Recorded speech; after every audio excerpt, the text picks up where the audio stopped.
Good morning and welcome back to the videos that I'm producing explaining how we get our tubulars into the mail from the flower farm. So I'm just panning through, showing some of the divisions that I broke up this morning.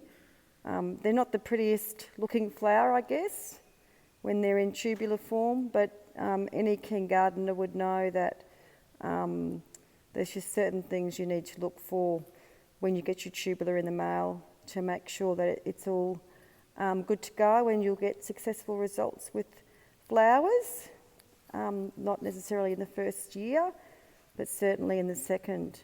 So I just want to explain quickly what I've done with the divisions. On each particular division, you'll get at least one tubular. So this one has 3, and they'll be of a reasonable length, at least 15 centimetres long. And we've kept all the wispy roots on, which are the feeder roots, and we're going to keep these moist, but not overly moist, just so they don't dry out too much.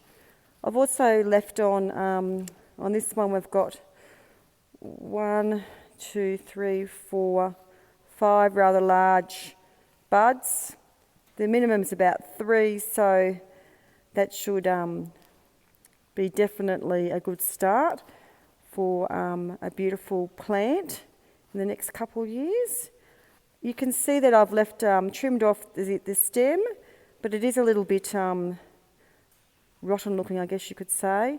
Look, the reason I've done that in some of the divisions is because if we look over to the other side, there's a tiny little eye which may well be a leaf for the leaves. So I certainly don't want to trim that out so that you miss out on an eye. So I guess that's the reasoning behind that. And the same here.